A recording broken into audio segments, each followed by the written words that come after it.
Yes, very good afternoon friends. Welcome to Sundar Innovations. Dear friends, మనం ఈరోజు చాలా కాలం నుంచి మిత్రులు చాలామంది అడుగుతూ ఉన్నారు, మీరు ప్రతిదాన్ని కూడా వీడియో రూపంలో అందరికీ చేయండి, అందరికీ తెలియచేయండి, మీ వీడియోస్ గురించి మేము ఎదురు చూస్తున్నాము. ఆటోమొబైల్ ఒక్కటే కాదు, మీకు హెల్త్ సెక్టార్ కూడా ఉంది కదా, దాని గురించి కూడా ఏదో ఒకటి చేయండి, చెప్పండి అని చాలామంది అడుగుతున్నారు. కానీ వాస్తవం ఏంటంటే మేము ఫస్ట్ వచ్చింది హెల్త్ గురించే వచ్చాం. హెల్త్ గురించి వచ్చినప్పుడు హెల్త్లో ఉండే ఆబ్జెక్టివ్స్ ఏమవుతున్నాయంటే ఎన్విరాన్మెంట్ మీద డిపెండ్ అయ్యింది. మానవ శరీరం మొత్తం కూడా మంచి గాలి, మంచి నీరు, మంచి ఆహారము వీటన్నిటి మీద ఆధారపడింది. వీటిని మనం పరిపూర్ణంగా తీసుకోలేనప్పుడు శరీరంలో అనారోగ్య సమస్యలు అనేవి ఎదురవుతూ ఉన్నాయి. ఈ అనారోగ్య సమస్యలు దాని యొక్క మూలం ఏంటి అనేదాన్ని మన పూర్వీకులు ఎప్పటి నుంచో కూడా వందల వేల సంవత్సరాల నుంచి వాళ్ళ యొక్క దైనందినమైన జీవితంలో ఆయురారోగ్య ఐశ్వర్యాలని పెంచుకుంటూ వారి యొక్క జీవన విధానాన్ని కొనసాగించారు. కానీ ఇప్పుడు ప్రస్తుతం ఉన్న ఆధునికమైన టెక్నాలజీలో, అధునాతనమైన యుగంలో మనిషి తన యొక్క శరీరాన్ని ఎంతవరకు పట్టించుకుంటున్నాడు, ఏం చేస్తున్నాడు, ఎలాంటి ఆహారం తింటున్నాడు అనే దాని మీదే ఖచ్చితంగా ఆధారపడింది. దీనిలో పొల్యూషన్ అనేది, ఇప్పుడు ఆటోమొబైల్కి మేము ఎలా వచ్చాం, గాలిలో కార్బన్ డైఆక్సైడ్ CO2 ఎత్తిపడేస్తే గాలిలో ఆక్సిజన్ పెరుగుతుంది. ఆక్సిజన్ పెరిగిందంటే నేచర్కి అది గిఫ్ట్ అయింది. ఆ నేచర్ ఆ గిఫ్ట్ని ఎవరికి ఇస్తుంది? అది తిరిగి మనిషికే ఇస్తుంది. అంటే గాలిలో CO2 తీసేయాలంటే ఏం చేయాలి అని ఒక డాక్టర్ ఏదో ఒక విభాగాన్ని మనం అడిగితే, పొల్యూషన్ బోర్డునో లేకపోతే ఇంకొకరినో అది మనకెలా తెలుస్తుంది? అది లోకాతరమైంది, అది అందరూ వాడుతూ ఉన్నారు లోకంలో, వాళ్ళందరికీ గురించి మేము ఐడెంటిఫై చేయలేం కదా అని చెప్పి పెద్ద పెద్ద ఆర్గనైజేషన్స్ కూడా ఈ విషయాల్లో క్వశ్చన్ మార్క్ ఫేస్ పెట్టారు. ఇలాంటి సమయంలో మేమేం చేయాలి?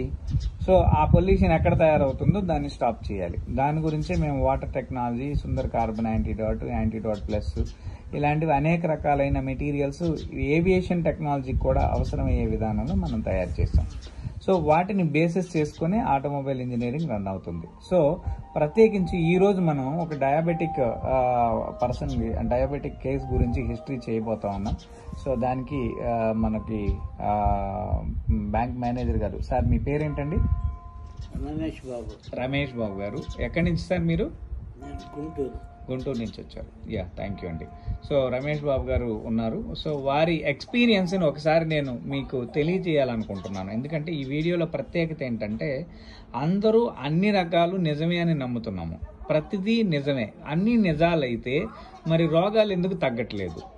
ఇన్ని కోట్ల మంది వీడియోస్ పెడతా ఉన్నారు, ఇంతమంది డాక్టర్స్ ఎక్స్పీరియన్స్డ్ నాలెడ్జిబుల్, నాలాగా అంటే అనేక రీసెర్చెస్ చేసేవాళ్ళు, వీళ్ళందరూ మేధావులు అయితే, ఈ మేధావులు ఇచ్చేది సరైన మెటీరియల్ అయితే ఆ మెటీరియల్ అందరితోటి మూలంతో వైద్యం చేస్తే అది అందరితోటి పోవాలి కదా. మళ్ళీ ఆ కన్జ్యూమర్ రిపీట్ ఎందుకు అవుతా ఉన్నాడు? ఆ రిపీట్ అవ్వకూడదు కదా. ఇది నాకు వచ్చింది.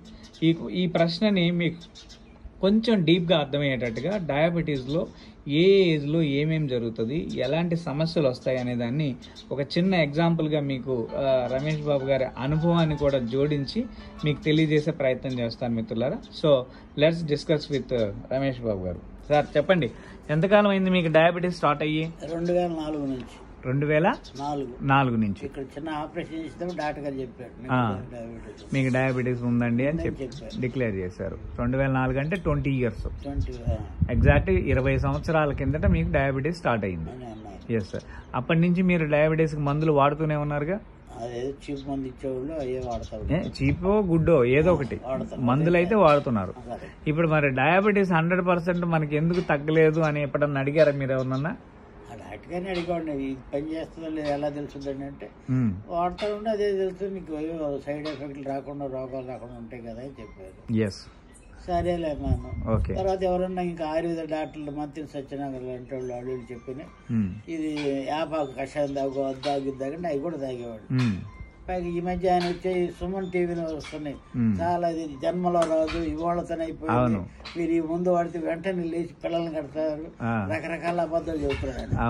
అప్పుడు నాకు కోపం వచ్చింది, మంత్రి ఫోన్ చేసి తిడదాం అనుకున్నా. ఎందుకంటే జన్మలో రాదంటే జన్మలో ఎట్లుంటది? మనకు వచ్చి ఇప్పుడు 20 ఏళ్ళు అవుతుంది, షుగర్ వచ్చి 20 ఏళ్ళు అయింది. 20 ఏళ్ళ నుంచి మనకు పూర్తిగా షుగర్ రికవర్ అవ్వలేదు. మళ్ళీ ఇలాంటి 2-3 ఆకుకషాయాలు తాగితే జన్మలో షుగర్ కూడా రాదని చెప్పేసి అన్నాడు. కానీ ఆయన మళ్ళీ సూత్రాలు తెలియట్లా, అన్ని కొన్ని అబద్ధాలు కనపడతాను నాకు. దానికి మధ్య వచ్చాయంటే ఆయన బుక్స్ మెటీరియల్ చాలా ఉన్నాయి. లేదు, ఆయన మంచి నాలెడ్జిబుల్ పర్సన్, దాంట్లో డౌట్ లేదు. ఆయన చూసుకోవట్లేదు. సుమన్ టీవీ వాటిలో కొన్నిట్లు ఇచ్చేవాడు. వాడు అడ్వర్టైజ్మెంట్ పెడతాడు. వాడు ట్యాగ్ లైన్ ఏమో, థంబ్నెయిల్ ఏమో అన్ని కొత్తగా పెడుతున్నాడు. పెళ్లి అయితే మీ పిల్లలు పుడతారు రకరకాలు. అది ఆయన ఎందుకు చూడో నాకు అర్థమయ్యేది. తర్వాత ఈ రామచంద్ర ఆయన ఖమ్మం నుంచి వస్తున్నాడు, ఆయన కూడా అలాగే చేస్తున్నాడు. ఇప్పుడు వాళ్ళ నమ్మాలా అబద్ధమా అని తెలియట్లేదు. నిజమైన డాక్టర్లా డూప్లికేట్ వాళ్ళ దగ్గర ముందు అమ్ముకోవడం చేస్తున్నారు తెలియదు. అవును, ఎవరేం చెబితే తిన్నాను నేను, అన్ని విన్నారు. తర్వాత అయితే గౌనుగాకు కషాయం తాగకుండా తాగాను, యాపాకు తెచ్చి తాగాను. వాళ్ళు ఏం చెప్తే అది. ఆఖరికి ఆయన తౌడు కూడా నీళ్ళ నానెత్తి కిందకి దిగిన తేట తాగమన్నాడు రామచంద్రరావు గారు. అది కూడా వాడే. నాకు తెల్లారి కనపడాలిగా. ఆ పూటకే కొంత ఏదో ఒకటి తెలివి, ఒక దానికి సంబంధించి ఒక ఇంప్రూవ్మెంట్ అనేది ఉండాలి. ఇంప్రూవ్మెంట్. ఇప్పుడు నేను ముసలో 72 ఏళ్ళు వచ్చినాయి. రేపు బతుకుంటే వాళ్ళ వరకు బతికాను అనుకున్నాను తప్ప రేపు ఉందో లేదో నాకే తెలియదు.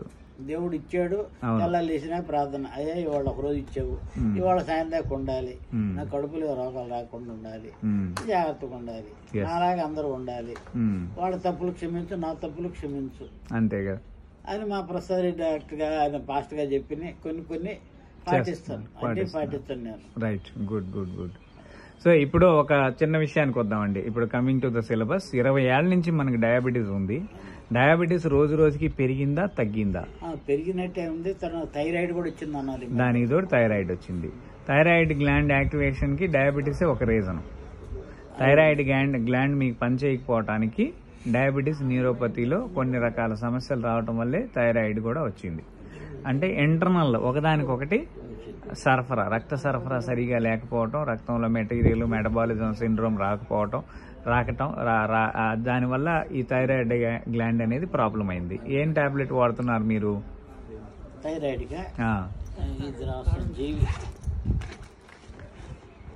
సో వీరు ఒక బ్యాగ్ కిట్టే మెయింటైన్ చేస్తా ఉన్నారు. ఏమేం టాబ్లెట్స్ ఉన్నాయి సార్ దీంట్లో?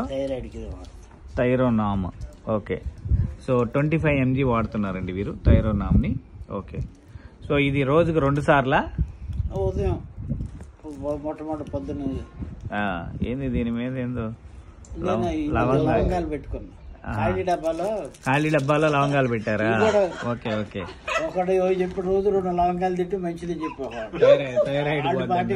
పొద్దుట పూట లవంగాలు, రాత్రికి దాచి చక్కంత ముక్క తినొచ్చని చెప్పితే వాడి మాట ఎవడైతే చెప్పినా వింటా ఉన్నారు. మీరు ప్రతిదాన్ని ఇంప్లిమెంట్ ఆచరిస్తున్నారు, కానీ రిజల్ట్ ఉందా? ఇది మన ఈ మధ్య కాళ్ళ నొప్పులు మందులు తెప్పించారు. ఇది కాళ్ళ నొప్పులకి, పెయిన్ రిలీఫ్స్, ఫోన్ చేసి అడుగుతున్నారు పెయిన్ రిలీఫ్. ఇంకో డబ్బా కావాలా, 2 డబ్బాలు కావాలా, వాడారా వాడలేదా? పాపం ఇవన్నీ సగానికి పైన ఉన్నాయి, మీరేం వాడలా ఇదిగో. కానీ ఇదేమో మా రెండో కూతురు ఇచ్చింది, అది వాడు నాన్న అమెజాన్ తెప్పించాను, మంచిది, ఆన్లైన్ లో వస్తుంది, చాలా మంది వాడారే చెప్పారు. ఓకే, పట్టుకోండి, ఇది కూడా పట్టుకోండి. సో ఇన్ని రకాల మందులు మీ అనుభవంలో సుమారు మీరు ఆయుర్వేదంలో కానీ ఫార్మాలో కానీ సుమారు ఎన్ని రకాల మందులు వాడి ఉండొచ్చు? హోమియోపతి ఎప్పుడు వాడారు తప్ప ఎక్కువగా ఇంగ్లీష్ మందులు, ఆయుర్వేదం 2 వాడతారు. ఇంగ్లీషు ఆయుర్వేదం 2 వాడారు. ఈ రోజుకి నా సరైన సూటి ప్రశ్న, డయాబెటిక్ తగ్గిందా? తగ్గలేదు, కంట్రోల్లో ఉంది అని చెప్తారు, కానీ 1కి 2 టాబ్లెట్లు వేస్తున్నారు. ఇప్పుడు సమస్యలు పెరుగుతానే ఉన్నాయి, కానీ శరీరానికి సంబంధించిన సమస్యలు తగ్గినాయా? తగ్గలేదు. కాళ్ళ నొప్పులు, దాని తోటి కాళ్ళ నొప్పులు. ఒకసారి మీకు కాళ్ళు కొంచెం పైకి అని చెప్తాను, ప్రేక్షకులు కూడా తెలుస్తుంది. మోకాళ్ళ నొప్పులు పర్లేదు, అంతవరకు ఎంతవరకు వెళ్తే అంతవరకు చేయండి అయ్యా. సో ఇక్కడ మనం చూస్తున్నాం వీరి కాల్ని, ఈ కాలు కూడా పైకి అనండి సార్. వీరికి ఇప్పుడు డయాబెటిక్ న్యూరోపతి, ఫుట్ కి సంబంధించిన కొన్ని సమస్యలు కూడా వీరికి ఆల్రెడీ స్టార్ట్ అయినాయి. ఇది మీరు ఎలా చెప్పగలరు అంటే, ఈ స్కిన్ కలరు, ఇక్కడ ఆయనకున్న స్కిన్ కలరు, ఇక్కడ ఉండే స్కిన్ కలరు చాలా తేడా ఉంటుంది. సో ఈ విధానాన్ని మనం ప్రతి ఇంట్లో ఎవరికి వాళ్ళే కాళ్ళు చూసుకోవచ్చు, ఏ రోజుకి ఆ రోజు కాళ్ళు చూసుకున్నా కానీ కండలు పట్టేస్తున్నాయి. సో కాళ్ళలో నీరు వచ్చినప్పుడు ఇలా ఒత్తితే కాళ్ళలో నీరు, ఇదిగోండి నీరుంది. సో ఈ నీరు అంతా కూడా కాళ్ళలోకి చేరిపోతా ఉంది. దీనివల్ల కిడ్నీ ఫంక్షనింగ్ అనేది తగ్గిపోతుంది, క్రియాటిన్ లెవెల్స్ అనేవి పెరుగుతున్నాయి, మోకాళ్ళ నొప్పులు పెరుగుతున్నాయి, శరీరంలో సౌఖ్యం అనేది లేదు, లేకుండా పోతుంది. సో మీరు వెయిట్ ఎంత ఉన్నారు సార్ సుమారు? నాది 83 kgs ఉన్నా. 83 kgs. బరువు కోసం ఏమన్నా వాడారా? ఈ మధ్య నైట్ అన్నం తింటాం మానేసి. అన్నం తింటాం మానేసి మందులు ఏమైనా వాడారా అంటున్నా? వెయిట్ లాస్ గురించి కూడా ఏమైనా ప్రయత్నం చేశారా? వాడి ఉంటా కానీ అది పర్టికులర్ ఇప్పుడు పేర్లు చెప్పలేరు. ఓకే. సో ఆ బరువు కూడా తగ్గలేదు? బరువు తగ్గల. మొన్న మధ్య చూస్తే మళ్ళీ నైట్ తిని మానే కానీ అలాగే ఉంది. సేమ్ వెయిటే మెయింటైన్ అవుతుంది. 83, 82 ఉంటుంది. సో ఈ విధానంలో ఇప్పుడు ప్రస్తుతం రోగం అంటే అందరికీ నేను తెలియజేసే ఒక గొప్ప ఇది ఏంటంటే ఒకే ఒక సింగిల్ డైలాగ్. ప్రతి రోగానికి ఒక మూలం ఉంటుంది, అడ్రస్ ఉంటుంది. ఓకే, ఆ అడ్రస్ని మనం టచ్ చేస్తే ఆ విలువలు మనకి తెలుస్తాయి. ఆ అడ్రస్ టచ్ చేయాలంటే ఏం చేయాలి? ప్రాంక్రియాస్కి మూలం ఏంటి? Beta cell. బీటా సెల్కి ఏం కావాలి? శరీరంలో ఆర్గాన్ ప్రాంక్రియాస్ అనేది పని చేయాలంటే అది మినరల్స్ మీద డిపెండ్ అయి ఉంటుంది, మినరల్స్. సో దానికి మేము అమృతధార అనే ఒక మెటీరియల్ ఇస్తాం. ఈ అమృతధారలో నెంబర్ ఆఫ్ మినరల్స్ ఉన్నాయి. ఈ మినరల్స్ అన్నీ కూడా ప్రాంక్రియాస్ పనిచేయడానికి ఉపయోగపడతాయి. ప్రాంక్రియాస్ అంటే ఇప్పుడు మనతో పాటు ఒక ఎంప్లాయ్, మీరు ఆల్రెడీ ఒక ఎంప్లాయ్మెంట్, కార్పొరేట్ ఎంప్లాయ్మెంటే చేసినట్టున్నారు మీరు ఆల్రెడీ. సో రిటైర్డ్ అయిపోయినారు. సో మీ కింద ఒక సబార్డినేట్ ఎవరో మీకు రాలేదు, మీ అసోసియేట్, ఆ లోడ్ ఎవరి మీద పడుతుంది? ఉన్నవాళ్ళ మీద పడిపోద్ది. సో అలాగే శరీరంలో ఉండే అన్ని ఆర్గాన్ వ్యవస్థ కూడా ఏదో ఒక ఆర్గాన్ పని చేయకపోతే ఆ వ్యవస్థ యొక్క ఇంప్లిమెంటేషన్ ఎవరి మీద పడుతుంది? రెండో వాళ్ళ మీద పడుతుంది. సో మేనేజర్ స్థాయి ఉన్నారు, అసిస్టెంట్ మేనేజర్ ఒక ఆయన ఉన్నారు. అసిస్టెంట్ మేనేజర్ ఆ రోజు లీవు ఏమైపోయింది? మొత్తం మేనేజరే చూసుకోవాలి. సో అసలు మేనేజరే రాలేదు, అసిస్టెంట్ మేనేజర్ ఉన్నారు, కింద టీం అంతా ఉన్నారు. చేయగలుగుతారా? అన్ని చేయలేరు. మీరు అసైన్ హై క్వాలిటీ అయినా అసైన్ చేయాల్సినవి కొన్ని ఉంటాయి. సో ఇట్లాగే శరీరంలో కూడా అన్ని కణ నిర్మాణ వ్యవస్థలో కూడా శరీరంలో రోగ నిరోధక శక్తి, ఆటో ఇమ్యూన్ సిస్టమ్ అనే ఒక సిస్టమ్ బై డిఫాల్ట్ ఉంది మనకి. ఈ డిఫాల్ట్ గా ఉన్న సిస్టమ్ ని మనం యాక్టివ్ లో పెట్టుకోలేకపోతున్నాం. ఎవడు ఏం చేయాల్సిన అవసరం లేదు. ఆహార నియమాలు పర్ఫెక్ట్ గా ఉండి మంచి ఆహారం తీసుకుంటే శరీరంలో రోగ వృద్ధి బై జెనెటికల్ గా కలిగిద్ది. ఇది వాస్తవమే. అయితే అంత క్వాలిటీ మెటీరియల్ దొరుకుతుందా? ఇప్పుడు నా సైడ్ నుంచి కొత్త ప్రశ్న ఏంటంటే, ఇప్పుడు మన తాత ముత్తాతలు ఎన్నేళ్లు బతికారు? ఒక 100 ఏళ్ళు గట్టిగా బతికారు. ఇప్పుడు అది వాళ్ళ జీన్ లో మనం ఉన్నాం కదా. ఇప్పుడు మన జీన్ లైఫ్ తగ్గిపోయింది కదా, మన జీవితం, ఈ జీవితం తగ్గిపోయింది. మనతో పాటు వృక్ష సంపదలో కూడా జీన్ తగ్గిపోయింది కదా. మీతో పాటు టమాటా చెట్టు పోయిన సంవత్సరం 20 మీ చిన్నపిల్లలు అప్పుడు తిన్న టమాటాలు ఇప్పుడు దొరుకుతాయా? దొరకవు. ఆ క్వాలిటీయే లేదు ఇవాళ. అన్ని హైబ్రిడ్ వంగడాలు వచ్చేసినాయి. సో వాటి యొక్క జీన్ కూడా మారిపోయిందిగా. ఇప్పుడు మనకి ఏదో చింత చెట్టో, వేప చెట్టో, ఇంకోటి గానుగ చెట్టో జీవితాయి. అడవిలోకి వెళ్తే ఏమన్నా మంచి చెట్లు దొరుకుతాయేమో గానీ మన మధ్యలో ఉండే చెట్టుకి, మన మధ్యలో మనం వేసిన ఎరువులు, మన మొక్కలకి వేసిన పంట ఎరువులు, మన పొలాల్లో నీళ్లు రాలేదా ఊళ్ళోకి? అంతా మురుగునీరుతోటి వ్యర్థమైపోతే దాని జీవితం ఏమైపోద్ది? ఆ మొక్కది అది కూడా పొల్యూట్ అయిపోతుంది. ఇప్పుడు ఆ మొక్కలో ఆ వాల్యూస్ ఎక్కడ ఉన్నాయి? బయోమెమరీన్ అంటాం దీన్ని. ఎక్కడ ఉంది ఆ వాల్యూ? లేదు.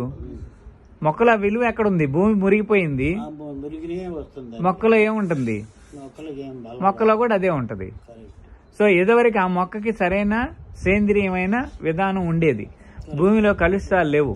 ముగ్గు కూడా పూర్వం మనం వేసిన ముగ్గు కూడా బియ్యపిండి, చీమలు వచ్చి తినేయి. ఆ చీమలు బయోడైవర్సిటీ చేసేయి. ఈ బియ్య పిండిని అంతా తీసుకెళ్లి నీ దగ్గరలో, నీ ఇంటి పక్కనైనా భూమిలోకి దాచిపెట్టేయి. దానివల్ల డైవర్సిటీ, గాలి, భూమిలోకి గాలి ఇంకేది, ఎర్రలు అన్ని వచ్చేవి. వాటి వల్ల ఆర్గానిక్ సేంద్రియ వ్యవసాయం పెరిగేది. ఇలాంటి విధానాలు ఈ రోజు ఎక్కడ ఉన్నాయి? ఇవాళ ముగ్గు ఏం వాడుతున్నాం మనం? కెమికల్. దాని దగ్గరికి చీమలు వస్తున్నాయా? సస్తాయి. దాంట్లో అనేకమైన రంగులు.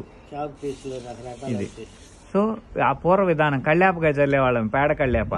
ఎవడన్నా ఈ రోజు పేడ కళ్యాప పుట్టుకుంటున్నాడా? సిటీలో ఒక్క పర్సన్ కూడా లేడు.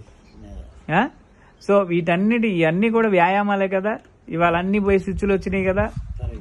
ప్రతిదీ స్విచ్ చేస్తే అయిపోయా. మిక్సర్ గర్రని తిరిగిద్ది, గ్రైండర్ గర్రని తిరిగిద్ది, వాషింగ్ మెషిన్ తిరిగిద్ది, అన్ని స్విచ్లే. వీడికి ఫిజికల్గా వ్యాయామం ఎక్కడుంది, ఎక్సర్సైజ్ ఎక్కడుంది?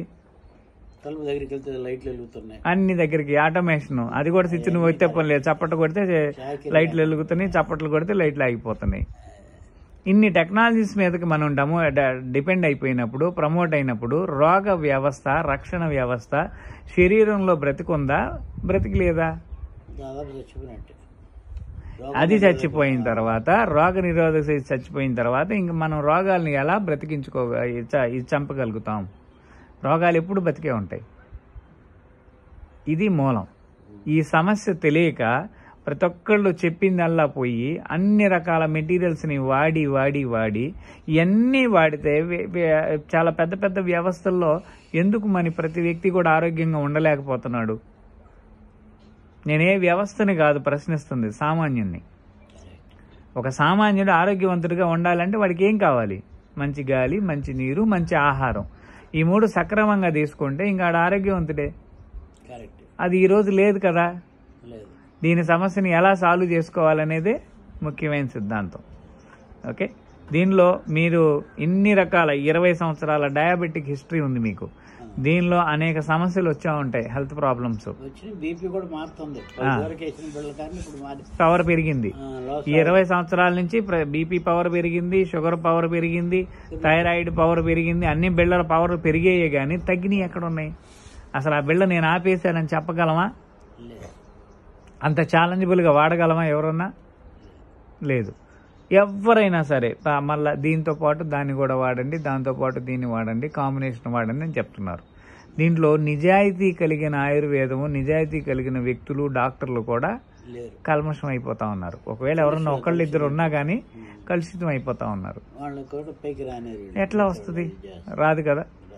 సో వీటిల్లో మునగాకులో మంచిది ఉన్నది వాస్తవమే, కరేపాకులో మంచిది ఉన్నది వాస్తవమే, వేపాకులో మంచి ఉన్నది వాస్తవమే. ఇవన్నీ మన పూర్వీకులు మనకి ఇచ్చినవే. బట్ ఈ రోజు వాటన్నిటినీ మనం తిరిగి వాడిన షుగరు తగ్గల.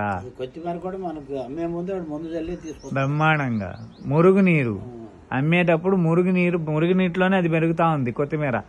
కొత్తిమీర వాడు, నువ్వు ఏ ఆకుకూర అయినా వాడు. నా దగ్గర ఫుడ్ పాయిజన్ కేసులు బొచ్చుడు వచ్చినాయి. ఆకుకూర వల్ల ఫుడ్ పాయిజన్. నేనే పర్సనల్ గా ఒక 4 సంవత్సరాల కింద డ్యామేజ్ అయ్యా. 3 రోజులు నాన్ స్టాప్ మోషన్స్ అయినాయి. ఒక్క చిన్న తోటకూర కట్ట. మనం అది చేసినా కానీ ఇలానే ఉంది. ఎంతో కొంత పాయిజన్ మెటీరియల్ దాంట్లో ఉంటుంది. అవి ఇంట్లో మేము ప్రికాషన్ ఎక్కువ చేస్తాం. మేము జనాలకు మాటలు చెప్పేవాళ్ళం కానీ మేము కూడా చేసుకోవాలిగా. అది మేము ఇంకా కొంచెం ఎక్కువ చేసినా ఆ ఉప్పు నీళ్ళలో నానబెట్టినా పాయిజన్ ఎరగదు. నిన్నటి పాయిజన్ ఇవాళకి ఎట్ట ఇరిగిద్ది? ఎరగదు. సమూలంగా వెళ్ళిపోయి ఉంటుంది మొక్కలోకి. ఆ మొక్కలో ఉన్నదంతా కూరలోకి దిగిద్ది. కూరలో నుంచి కొత్త సమస్య వచ్చింది. ఇది. సో ఇప్పుడు ఈ వీడియో మొత్తం అంతర్యం ఏంటి అంటే 20 సంవత్సరాల డయాబెటిక్ హిస్టరీ రోజు రోజుకి డయాబెటీస్ని పెంచుతా ఉందే కానీ తగ్గించటం లేదు. దీన్ని ప్రతి ఒక్కళ్ళు గుర్తుపెట్టుకోవాలి. డయాబెటీస్ 2 రకాల రీజన్స్ ఉన్నాయి. ఒకటి మానసికమైన టెన్షన్స్ ఉన్నప్పుడు వస్తుంది, రెండోది తినే ఆహారం వల్ల వస్తూ ఉంది. ఈ రెండింటినీ కంట్రోల్లో ఏ ఒక్క విధానంలో అది పెరిగినా మనం దాన్ని అరెస్ట్ చేయలేం. ఆ పెరగడానికి అవసరమైన హార్మోనల్ బ్యాలెన్సెస్ని మనం పర్ఫెక్ట్గా పెట్టుకోగలిగి దానికి అవసరమైన మూలాలు ఇచ్చేసేస్తే కొన్ని రోజులకి రిలాక్స్ అయిపోతుంది డయాబెటీస్. ఎలా అయితే స్టాఫ్ మనకి లేకపోతే ఇబ్బంది పడి మళ్ళీ స్టాఫ్ రాగానే మనకు పనులన్నీ సర్దుకుంటాయో ఇది కూడా అంతే. లోపం ఇది ఒక ధాతు లోపం. ఈ ధాతు లోపాన్ని సవరించుకోవాలే కానీ ఆ ధాతు లోపానికి అవసరమైన మెటీరియల్నే మనకు తెలియకుండా మనం పట్టుకోకుండా ఈ విధానాలన్నింటినీ పెంచుకుంటా పోతే రోజు రోజుకి రోగాలు పెరుగుతూనే ఉంటాయి. ఎగ్జాక్ట్లీ. సో ఈ రోజు మీరు వాడుతున్న ప్రతి టాబ్లెట్ ని మీరు నోట్ చేయండి. సో ఎవ్రీ మంత్ మనం ఒక డేటా ప్లాన్ వెళ్దాం. ఈ మంత్ ఎంత ఉంది డయాబెటిక్, నెక్స్ట్ మంత్ ఎంత ఉంది, ఆఫ్టర్ నెక్స్ట్ మంత్ ఎంత ఉంది, ఉన్న కండిషన్ లెవెల్స్ ఏ సమస్యలు ఉన్నాయి, మీ వెయిట్తో సహా ప్రతి దాన్ని కూడా మీకు తగ్గించే ప్రయత్నం అయితే మన మందుల ద్వారా చేద్దాం. ఇది సమాజానికి కూడా ఒక మంచి హితవు చెప్పే ప్రయత్నం మీ ద్వారా చేసాం. సో ఇంకేమైనా చెప్పదలుచుకున్నారా మీరు? ఉన్నాయి కానీ వెంటనే గుర్తు రావట్లేదు. పర్లేదు, స్లోగా ఆలోచించి చెప్పండి. అంటే మనిషి యొక్క శరీరము అనేక రకాలైన విధానాలతో కూడుకొని ఉంటుంది, కరెక్ట్. సమస్యలతో అన్ని సమస్యలు. సో ఈ ప్రతి వ్యక్తి కూడా ఏదో ఒక ఆదర్శవంతంగా నిజంగా ఎవరో ఏదో చెప్పగానే అయిపోయింది. ప్రస్తుతం చెప్పినా నమ్ముతారు. యూట్యూబ్ లో లక్షలు కోట్ల వీడియోస్ ఉన్నాయి. అసలు నిజంగా వాటి వల్ల ఉపయోగం ఎంత, ఉపయోగం లేనిది ఎంత అనే విధానాన్ని కూడా ఆలోచించే పరిస్థితి లేదు. సమాజంలో దీన్ని వ్యతిరేకించేవాడు కూడా లేడు. లేరు, ఉన్నా కానీ ఎవరు పట్టించుకోవట్లేదు. ఆ, వాడికి ఏదో వాడు డబ్బులు వస్తున్నాయి కాబట్టి యూట్యూబ్ అంతే. ఒక వీడియో వదిలాం, నేను ఏదో గొప్పవాడిని అయ్యాను, నేను నలుగురితో మేధావిని అయ్యాను, ఇదిగో ఈ డబ్బులు నాకు వచ్చినాయి అని మోసం చేసి బ్రతికించే ప్రయత్నం ఎక్కువ జరుగుతుంది. కానీ రియలైజేషన్ లో ఉండేది చాలా తక్కువ ఉంది. యూట్యూబ్ కంపెనీ వాళ్ళు కూడా చేయాలి, అక్కడే ఫిల్టర్ చేస్తా ఉంటే ఏం వాళ్ళందరూ చాలా పెట్టారు ఫిల్టర్స్, ఎన్ని పెట్టినా కానీ దాంట్లో అన్ని రకాలు వస్తానే ఉన్నాయి. యూట్యూబ్ ఎంటర్టైన్మెంట్ కిందకు వచ్చింది. అది ఎంటర్టైన్ అనేది నేను నిన్ను తిట్టి కూడా ఎంటర్టైన్ చేయొచ్చు. ఆ తిట్టే ఇప్పుడు ఎంతమంది బూతు మాటలు తిడతా ఉన్నారు యూట్యూబ్లో. మరి అది తప్పు కదా, అది అశ్లీలం కదా. అది చిన్నపిల్లలు ఎవడన్నా వినగవడన్నా వాడు వింటే అది సమస్యే కదా. సో ఇట్లాంటివి కూడా మరి అన్ని రైజ్ అవుతా ఉన్నాయి. మరి అది ఆ ఫిల్టరేషన్ అక్కడి నుంచే జరగాలి. అది జరగట్లేదు, ఇది జరగట్లేదు. సమాజంలో కావాల్సిందంతా కూడా మంచి చెప్పేవాడు కరువు అయ్యాడు, మంచి చెప్పిన వాడు కూడా నిలబడట్లేదు. ఇది సమస్య. ఈ సమస్య కొద్దిగా కాలం ఏదన్నా అనుకూలిస్తే ఇంకా కొంతకాలానికి బతికి మంచి జరుగుతుంది. కాలం అనుకూలించకపోతే వినాశకాలే విపరీత బుద్ధి, ఇదే జరుగుతుంది. ఓకే, సో వీటికి అవసరమైన మెడిసిన్ అవి కూడా మీకు అందిస్తాం. Okay, right sir, thank you sir, thank you.